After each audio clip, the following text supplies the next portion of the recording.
Halo Sobat Investor, jumpa lagi di channel Investor Jelata. Kali ini saya akan membahas salah satu saham yang mungkin akan segera bagi dividen ya, bulan depan ya, September ya, atau mungkin di awal Oktober, yang berpotensi ya akan memberikan dividen yield jumbo nih, double digit bahkan ya, mungkin sekitar 13 atau mungkin 14% ya, tergantung teman-teman punya sahamnya di harga berapa ya.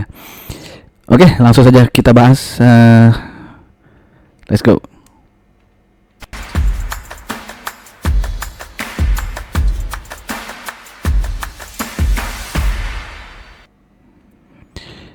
Oke, jadi saham yang akan kita bahas kali ini adalah Hexa ya, Hexindo Adi Perkasa, di mana Hexa ini didirikan di tahun 1988 dan listing di bursa saham kita sudah cukup lama ya, tahun 95. Jadi dia ada penjualan alat berat ya, merek Hitachi ya, lalu juga ada penyewaan ya, ada juga layanan suku cadang ya, pengelasan, remanufaktur, dan juga ada kontrak pemeliharaan penuh.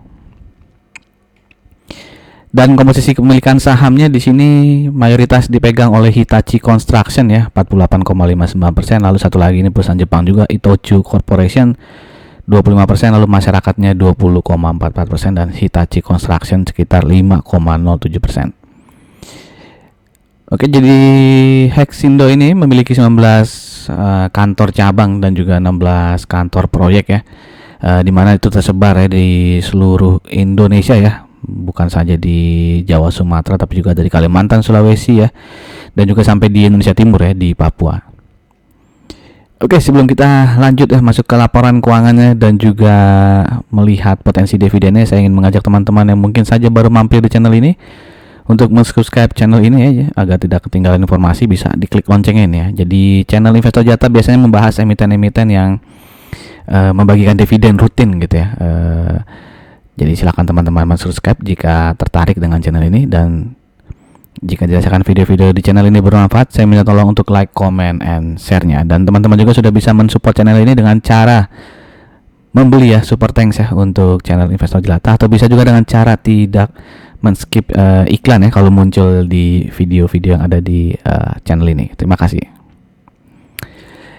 Dan juga saya ingin menginformasikan beberapa emiten yang laporan keuangan kuartal 2-nya sudah saya bahas. Jadi ini semua emiten-emiten yang rutin membagikan dividen ya. Ada MPMX ya, ada Astra, lalu ada Elsa, ada Samudra ya, ada Ramayana, ada salah satu saham grup Panin, dan juga di sini ada membahas ya emiten asuransi yang labanya naik 113% ya, sampai dengan kuartal 2 2024 ya, dan dia biasa bagi dividen yield juga double digit. Jika teman-teman berminat nonton videonya, nanti linknya saya taruh di pojok kanan atas ya. Sedangkan video-video yang lain bisa teman-teman cari di kolom deskripsi ya linknya. Oke, kita lanjut ke Hexa lagi. Kembali ke Hexa, kita flashback di tahun 2023. Pendapatan Hexa turun tipis ya, 1,15%, tapi profitnya bisa naik 9,85% ya. Jadi pendapatan dia besar nih ya, 854 miliar pendapatan lagi. Profit ya 854 miliar ya, sudah jauh lebih tinggi sebelum pandemi ya. Di pandemi 2019 tuh hanya 544 miliar profitnya. Jadi dia sudah melebihi nih sebenarnya ya, profit sebelum pandemi ya. Oke, tapi di tahun 2024 ya, ini kan berita di awal Januari ya. Di awal Januari itu manajemen juga memperkirakan ya akan terjadi penurunan ya, permintaan alat berat di sektor pertambangan dan konstruksi. Namun kendati demikian, dirinya tetap optimis ya. Ini siapa ya? Corporate Secretary-nya optimis kinerja perusahaan akan tumbuh positif melalui sejumlah strategi ya. Jadi intinya dia juga sudah memprediksi kalau permintaan alat berat di sektor pertambangan dan konstruksi akan menurun ya di tahun 2024. Oke, sekarang kita lihat ya laporan keuangan kuartal 1 2024-nya.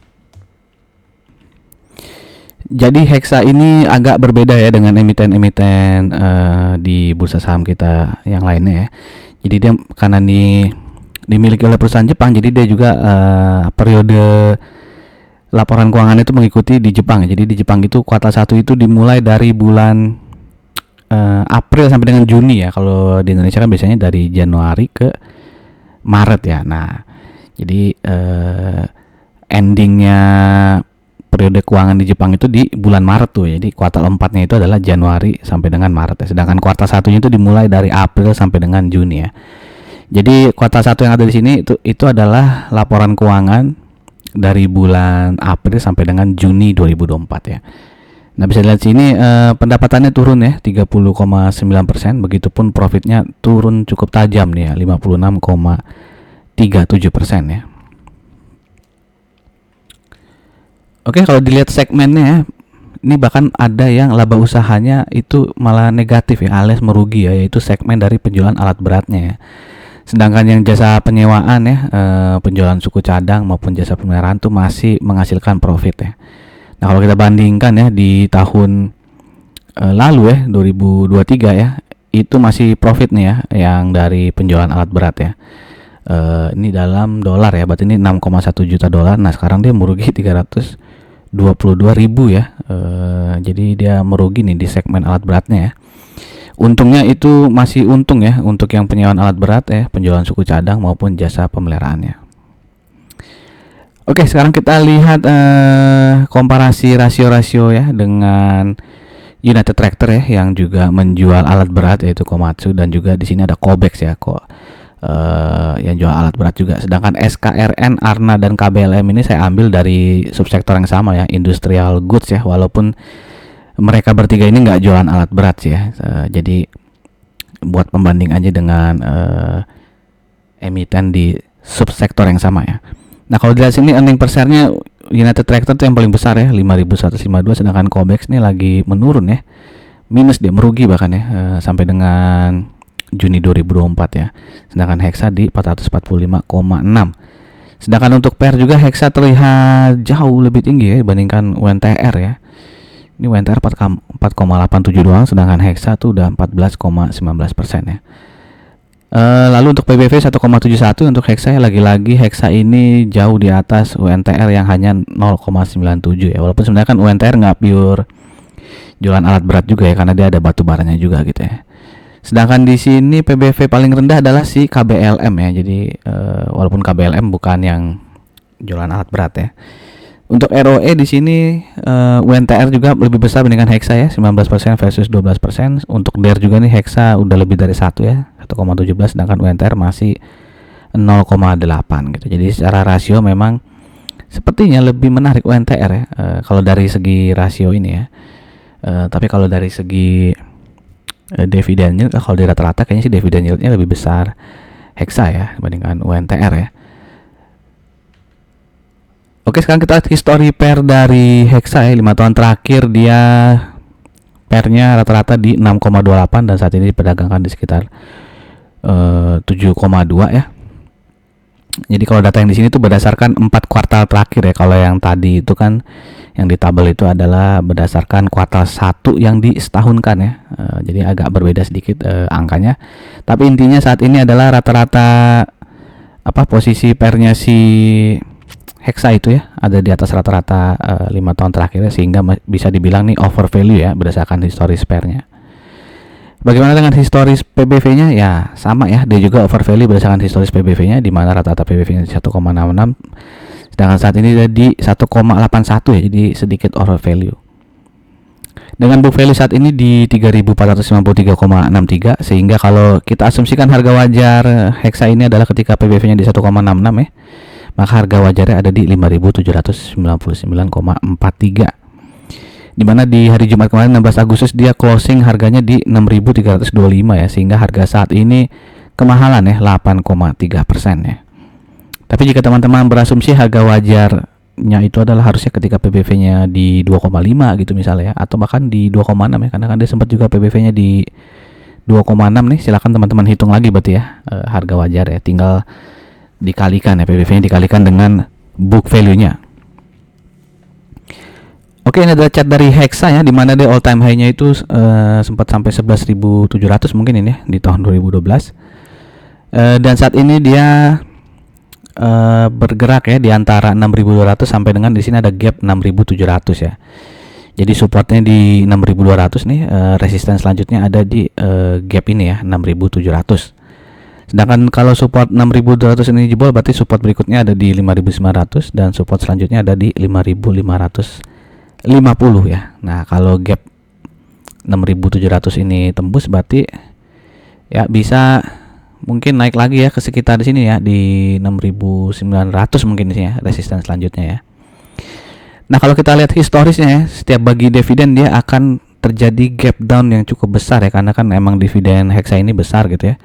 Makanya gap down juga besar. Misalnya ini tahun 2019 ya, ketika dibagi dividen ada gap down ya, tapi segera tertutup ya, mungkin ini sebulan 2 bulan gapnya itu tertutup ya, alias dia kembali lagi ke harga sebelum pembagian dividen ya. Begitupun di tahun 2020 nih ya, ada gap down sangat besar ya, lalu dia akhirnya bisa tertutup ya, tapi ini mungkin lebih lama lagi nih ya,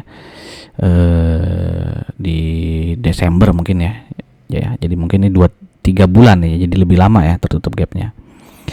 Di 2021 juga begitu, ada gap down cukup besar ya, tapi akhirnya tertutup juga nih ya. Ini kayaknya 2 bulan juga tertutupnya.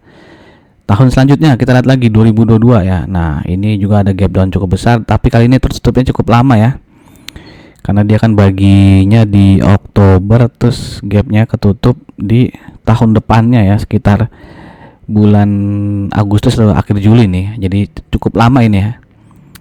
Perlu kesabaran untuk menunggu dia menutup gap ya di tahun 2022 yang lalu ya. Nah, di tahun 2023 juga begitu ya, ada gap down sangat besar dan ketutupnya cukup lama tuh ya, sampai ganti tahun ya. Ini mungkin di bulan Juni mungkin ya. Jadi cukup lama ya, 8-9 bulan mungkin ya ketutup ya.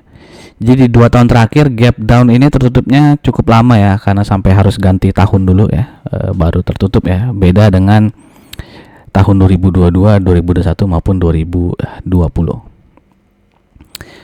Oke, jadi seperti itu. Jadi teman-teman jika berharap dapat dividen dari Hexa ya, misalnya mau beli sekarang gitu ya, sebelum pembagian dividen, jadi silahkan dipikirkan resikonya gitu ya. Pasti akan terjadi gap down lah, hampir pasti lah gitu ya, nggak 100% sih, cuman kemungkinan sangat besar akan terjadi gap down yang cukup dalam ya. Nah, apakah teman-teman siap untuk melihat ya portofolionya merah gitu ya? Siapa tahu kan kalau yang baru nyoba beli saham yang bagi dividen terus kaget, waduh anjlok ya, udah gitu ketutup gap downnya cukup lama gitu kan ya, mesti ganti tahun dulu ya, 8 bulan 9 bulan ya. Apakah sabar menunggu ya? Kalau nggak sabar menunggu sih ya sebaiknya jangan membeli saham Hexa di harga sekarang gitu ya, di berapa ya, 6.325 gitu, jangan beli di sekarang gitu ya. Jadi kalau mau beli Hexa sebaiknya ya ketika dia ada gap down ini ya, tunggu aja turun lebih dalam lagi ya, baru beli gitu ya. Jadi misalnya belinya di sini gitu ya, di 5.500-an gitu atau 5.600 ya. Kalau di harga sekarang kan udah agak tinggi gitu ya. Jadi kalau teman-teman khawatir ya dengan gap down cukup dalam ya, sebaiknya belinya ketika harganya nyungsep ya. Tapi masalahnya ketika harganya nyungsep takut beli kan, biasanya begitu ya. Jadi ya seperti itulah ya, psikologis kalau membeli saham ya. Oke, kalau secara EMA ya bisa dilihat di sini ya, karena walaupun sempat naik menutup gap ya. Ini kan dia ada gap 6.500 yang berhasil ketutup ya, terus melebihi 6.550, tapi akhirnya turun lagi nih ya, seminggu 2 minggu terakhir dia turun lagi, sehingga dia sudah closing di bawah EMA 20-nya ya. Walaupun ini sekarang kemarin ya Jumat ya naik cukup tinggi, tapi masih di bawah EMA 20-nya. Jadi secara short term masih bisa bilang downtrend ya. Tapi secara long term dia masih uptrend ya, karena masih closing cukup jauh di atas EMA 200-nya. Oke, ini adalah histori dividen dari Hexa ya. Dia rutin bagikan dividen, bahkan ketika pandemi pun membagikan dividen dengan dividen payout ratio. Dividen payout ratio-nya kira-kira rata-ratanya selalu di atas 80% ya. Bahkan ketika pandemi malah dia dividen payout ratio-nya tuh sampai 270% ya. Oke, dan kalau dilihat histori dia bagi dividennya kira-kira di akhir September ya, 30 September, 28 September, atau di awal Oktober nih ya, seperti tahun lalu di 6 Oktober. Nah, sekarang kita lihat ya, ini kan adalah earning per share di 2023 ya. Kalau ditotalkan itu sekitar 1023,97 ya. Jadi kalau kita asumsikan dividen payout ratio-nya itu 82% ya, maka kita kalikan saja ini 82%-nya dengan earning per share tahun 2023 yaitu sebesar 1023,97, maka dapatlah 839,65 rupiah ya. Kalau dibagi dengan harga saham saat ini ya, yang tadi 6.325 ya kalau nggak salah ya, itu maka potensi dividen yield-nya adalah 13,27%. Jadi masih sangat besar ya potensi dividen yieldnya. Dan jangan lupa resikonya ya. Satu hari setelah pembagian dividen biasanya akan terjadi gap down yang cukup dalam ya. Mungkin gap downnya juga double digit juga ya, 10-13% atau mungkin lebih ya, karena kita nggak ada yang tahu ya. Jadi silakan teman-teman ukur resikonya ya, sehingga tidak kaget ya. Jadi nggak bilang wah dividen trap nih Hexa ya. Ya kalau udah secara historis selalu ada gap down ya, itu bukan dividen trap lagi ya namanya. Emang udah dimaklumi aja gitu ya. Oke, jadi kalau memang mau keep lama gitu ya, bertahun-tahun ya nggak usah khawatir terjadi gap down ya satu hari setelah pembagian dividen, karena secara historis tadi yang sudah saya tunjukkan ya, tadi dari tahun berapa ya, 2019 sampai dengan 2023 ya, walaupun terjadi gap down, nanti gap downnya akan tertutup ya. Tapi berbeda-beda ya, ada yang 2 bulan tertutup, ada yang 3 bulan tadi ya, bahkan ada yang sampai 8-9 bulan baru tertutup gap down ya. Oke. Nah ini ya, dia RUPS nya kapan ya? Jadi dia akan mengadakan RUPS 24 September ya. Jadi di RUPS itu akan ditentukan ya berapa sih dividen yang akan dibagikan ya. Jadi kalau dilihat 24 September baru RUPS ya, kemungkinan besar bagi dividennya ya paling cepat ya di akhir September atau nanti di awal September, di awal Oktober lah gitu. Jadi masih cukup banyak waktu ya. Sekarang kan baru di pertengahan Agustus ya, jadi mungkin masih 1 bulanan lebih lagi nih ya untuk pembagian dividennya. Jadi jika mengincar dividen ya jangan beli sahamnya di tanggal 24 September gitu ya, setelah pengumuman RUPS ya, karena biasanya harganya akan udah naik ya kalau dividennya besar gitu. Jadi ya sebaiknya ya di saat-saat inilah kalau memang mau entry di Hexa ya, atau kalau ada yang mau nunggu ya untung-untungan gitu ya, saya mau nunggu di 6.000 aja bang, atau di 5.900 gitu ya, ya silakan aja gitu ya. Walaupun resikonya mungkin nggak kebagian barang gitu ya, tapi kan masih banyak saham-saham lain ya yang bisa teman-teman beli. Jadi silakan saja diatur ya, planningnya seperti apa ya, beli di harga berapa ya, lalu di hold berapa lama, kalau sahamnya turun stop lossnya di mana gitu ya. Oke, itu saja informasi dari saya. Semoga berguna untuk teman-teman. Dan sekali lagi jika dirasakan video ini bermanfaat, saya minta tolong untuk like, comment, and share-nya. Terima kasih. Sampai jumpa lagi di video-video berikutnya. Salam jelata, sukses.